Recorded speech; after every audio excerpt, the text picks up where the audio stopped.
Hello दोस्तों, welcome to PCM study. तो दोस्तों आज हम पढ़ने वाले हैं प्रेजेंट टेंस। तो दोस्तों प्रेजेंट टेंस के अंतर्गत हम अफर्मेटिव, निगेटिव, इंटरगेटिव तीनों सेंटेंस को पढ़ने वाले हैं। तो दोस्तों सबसे पहले मैं आपको बता दूं प्रेजेंट टेंस की क्या पहचान होती है। तो दोस्तों हिंदी के वाक्यों के अंत में क्या आता है? ता है, ठीक है, ता है, ती है, ते है आदि शब्द आते हैं। ठीक है, इस तरीके के शब्द आते हैं हिंदी में। ठीक है, हिंदी के जो वाक्य होते हैं तो उसमें ता है, ती है, ते है आदि शब्द आते हैं। ये प्रेजेंट टेंस की पहचान होती है दोस्तों। ठीक है, चाहे वो अफर्मेटिव हो या निगेटिव हो और चाहे वो इंटरगेटिव हो। ठीक है, इतना आपको पता होना चाहिए। अब दोस्तों फॉर्मूले की बात कर लें। फॉर्मूले कौन से में कौन कौन से लगेंगे दोस्तों, मैं आपको पहले ही बता देता हूं ताकि आप बाद में कंफ्यूज ना हो। ठीक है, तो चलिए देखिए, अफर्मेटिव जो सेंटेंस होते हैं, अफर्मेटिव सेंटेंस के जो फॉर्मूले होते हैं दोस्तों, दो फॉर्मूले हैं। वैसे तो ये एक ही था, मैंने इसको दो बना दिया ताकि आप कंफ्यूज ना हो। ठीक है, तो देखिए, सब्जेक्ट प्लस वर्ब की फर्स्ट फॉर्म प्लस ऑब्जेक्ट। ये कब लगेगा दोस्तों? जब हमारा सब्जेक्ट क्या होगा? पिलुलर, पिलुलर सब्जेक्ट हो जब। ठीक है, जब सब्जेक्ट क्या हो दोस्तों? ये सब्जेक्ट मतलब ये पहला जो शब्द लिखते हैं हम वो सब्जेक्ट होता है, जिसके बारे में बात की जाती है उसे सब्जेक्ट कहते हैं। ठीक है, मैंने आपको सब्जेक्ट के बारे में बता दिया। ठीक है, अब देखिए जो दूसरा होता है, जब सिंगुलर सब्जेक्ट हो तब कौन सा लाएंगे फॉर्मूला दोस्तों? ये वाला। ठीक है, सब्जेक्ट प्लस वर्ब की first form SEIS plus object, तब ये वाला फॉर्मूला यूज करेंगे। जब सब्जेक्ट क्या होगा दोस्तों? यहां पर देखिए, ये सब्जेक्ट जो होता है जब ये क्या हो? सिंगुलर। ठीक है, सिंगुलर प्लुरल मैं आपको बताऊंगा। सिंगुलर प्लुरल मैंने आपको बता दिए, ही, सी, इट, नेम, वो सब सिंगुलर सब्जेक्ट होते हैं। यू, वी, दे, ठीक है, देम, ये सब क्या होते हैं? प्लुरल सब्जेक्ट होते हैं। ठीक है, इतना आपको पता होना चाहिए। अब चलिए दोस्तों निगेटिव के लिए फॉर्मूले बता देता हूं। तो देखिए, निगेटिव के लिए फॉर्मूले दोस्तों क्या होते हैं? निगेटिव के लिए होते हैं subject plus do does, sorry, जब सब्जेक्ट दोस्तों हमारा क्या हो? सिंगुलर, तब ये वाला फॉर्मूला लगाएंगे, subject plus does plus not plus verb की फर्स्ट फॉर्म प्लस ऑब्जेक्ट। ठीक है, कब? जब सब्जेक्ट क्या हो हमारा? सिंगुलर।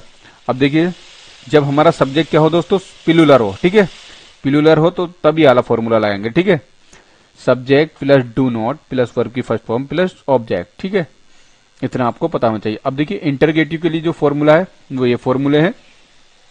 इंटरगेटिव के लिए फॉर्मूले सबसे पहले क्या लगाएंगे दोस्तों? डज लगाएंगे, फिर प्लस, फिर सब्जेक्ट प्लस वर्ब की लगाएंगे फर्स्ट फॉर्म प्लस ऑब्जेक्ट। कब दोस्तों? जब सिंगुलर हो हमारा सब्जेक्ट।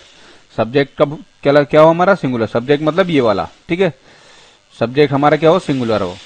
अब दोस्तों जब सब्जेक्ट हमारा क्या हो? प्लुरल हो, तो ये वाला फॉर्मूला लगा देंगे, do plus object, sorry, do plus subject plus verb की फर्स्ट फॉर्म प्लस ऑब्जेक्ट। कब? जब प्लुरल सब्जेक्ट हो। ठीक है, मैं इतना आपको अच्छे समझ में आ गया होगा दोस्तों। अगर आपने ये अच्छे से समझ लिया है तो टेंस बनाने में आपको कोई दिक्कत नहीं होने वाली, कोई प्रॉब्लम नहीं होगी दोस्तों, बहुत ही आसानी से आप बना ले जाएंगे दोस्तों। जैसे देखिए, मैंने कुछ एग्जाम्पल लिए हैं।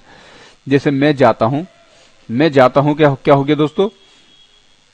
मैं जाता हूं, मैं का मतलब आई, तो मैं आई लिख देता हूं यहां पर। और ये देखिए सब्जेक्ट कौन सा है हमारा? सब्जेक्ट मतलब मैं, तो ये क्या है? First person. ठीक है, ये सिंगुलर है, सब्जेक्ट जो है हमारा सिंगुलर है। तो दोस्तों आई जो है ये प्लुरल की ही कैटेगरी में आता है। ठीक है, इसे हम प्लुरल मानकर ही चलते हैं।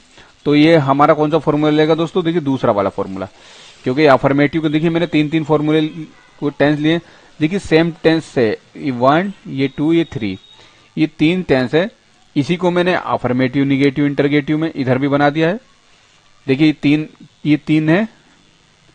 सबसे पहले हम इसे अफर्मेटिव से बनाएंगे, अफर्मेटिव से बनाएंगे, फिर इन तीनों को इसी को निगेटिव में बनाएंगे, और फिर से इन्हीं तीनों को हम इंटरगेटिव में बनाएंगे। ठीक है, सेम दोस्तों, सभी सेम ही है। ठीक है, आपको कंफ्यूज ना होना चाहिए, ये सब सेम ही है। बस मैंने ये अफर्मेटिव में था, ये निगेटिव में, इंटरगेटिव में। ठीक है, अब देखिए आई, आई का मतलब हमें प्लुरल सब्जेक्ट में मानते हैं, तो इसके बाद लाएंगे हम क्या?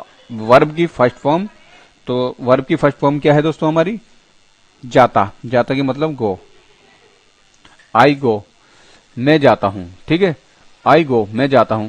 और यहीं पे ही गो होता तो अगर वह जाता है होता तो क्या लगता है? हम ही गोस। ठीक है, SEIS लगा देते हैं यहां पर। अब देखिए वह पढ़ता है, तो ही आ जाएगा दोस्तों सबसे पहले, ही। वह की इंग्लिश क्या होती है? ही। पढ़ने क्या होती है? Read, READ। अब देखिए सब्जेक्ट क्या है हमारा दोस्तों, सिंगुलर है, तो सिंगुलर सब्जेक्ट के लिए कौन सा लगाएंगे दोस्तों फॉर्मूला, SEIES वाला। सब्जेक्ट लगा दिया, वर्ब की फर्स्ट फॉर्म लगा दी हमने, अब लगाएंगे SEIS। SEIS तो हम यहाँ पर S लगा देते हैं। अब ऑब्जेक्ट तो हमारे पास है नहीं, तो ऑब्जेक्ट छोड़ देंगे, ठीक है। अब देखिए, तुम खाते हो, तो यू एक प्लूरल सब्जेक्ट है, खाते हो प्लूरल सब्जेक्ट के साथ SEIS नहीं लगता, तो खाने की क्या हो जाएगी, ईट, EAT, ईट, ठीक है। अब इसी तरीके से दोस्तों देखिए, अब निगेटिव में बनाना है हमें, इन तीनों को निगेटिव में बनाना है। अभी हमने अफर्मेटिव में बनाया, अब इन तीनों को ही निगेटिव में बनाएंगे, फिर इंटरगेटिव में बनाएंगे। अब देखिए, निगेटिव में बनाने के लिए क्या करेंगे, बस दोस्तों नोट लगता रहेगा, ठीक है, और कुछ नहीं। तो आई मेगम हो गए, इंग्लिश हो गई आई। अब डू नॉट लगाएंगे, डज नॉट, तो आई के साथ लगाते हैं डू नॉट, ठीक है, डू नॉट, क्योंकि ये प्लूरल की वो रखता है, ठीक है। अब देखिए दोस्तों, डू नॉट लग गया हमारे पास। अब क्या लगेंगे, हम जाने की लगाएंगे गो, तो ये गो, ठीक।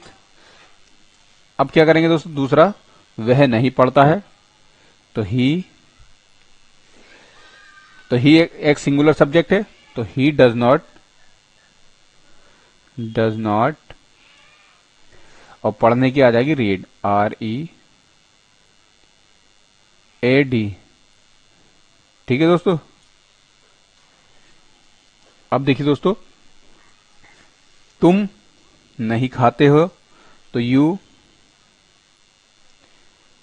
डू नॉट, क्योंकि ये प्लूरल है, तो प्लूरल के साथ डू लगते हैं, डू नॉट, खाने की हो जाएगी ईट, EAT।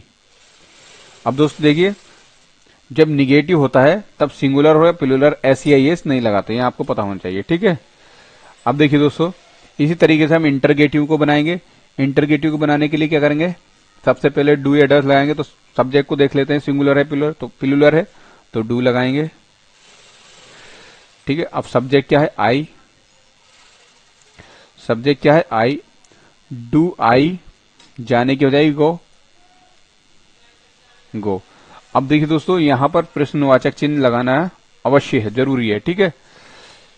अब देखिए, क्या वह पढ़ता है, तो सबसे पहले लगाएंगे डज, DOES। अब पढ़ने की आ जाएगी रीड। दोस्तों इन्हीं फॉर्मूले, इन्हीं स्ट्रक्चर के आधार पर बना रहे हैं हम, ठीक है, इनको देख लेना आप, इन्हीं के आधार पर बन रहे हैं, ठीक है। देखिए, जैसे मैंने आप सब्जेक्ट लिया, अब हम ये वाला बना रहे हैं। देखिए, क्या वह पढ़ता है, तो कौन सा वाला सिंगुलर सब्जेक्ट है हमारा, तो देखिए सिंगुलर सब्जेक्ट के लिए हम याला लगाएंगे दोस्तों, डज लगा दिया हमने, सब्जेक्ट लगा देंगे, वर्ब की फर्स्ट फॉर्म लगा देंगे, ठीक है। अब सब्जेक्ट क्या हो गया, ही हो गया। अब देखिए, पढ़ता है, तो रीड, READ, रीड। अब देखिए प्रश्नवाचक चिन्ह, देखिए दोस्तों, चाहे इंटरगेटिव हो चाहे निगेटिव हो, अगर सब्जेक्ट फर्स्ट, अगर हमारा जो सब्जेक्ट है वो सिंगुलर है, तो SEIS नहीं लगाते, और अगर यहाँ अफर्मेटिव, निगेटिव में और इंटरगेटिव में, ठीक है, और अगर यही अफर्मेटिव होता तो यहाँ पर SEIS लगा देते हैं, ठीक है। क्या तुम खाते हो, तो क्या तुम खाते हो, सबसे पहले देखिए सब्जेक्ट क्या है, डू है, वो प्लूरल है, तो इसके लिए हमारे पास डू लगेगा, डू यू ईट, EAT, ईट, और प्रश्नवाचक चिन्ह। तो दोस्तों मैं उम्मीद करता हूं आपको ये अच्छे से समझ में आ गया होगा। तो चैनल पर अगर पहली बार विजिट कर रहे हैं तो दोस्तों सब्सक्राइब जरूर कर लें यार, सब्सक्राइब जरूर कर लें, और लाइक करना ना भूलें। Thank you for watching this video.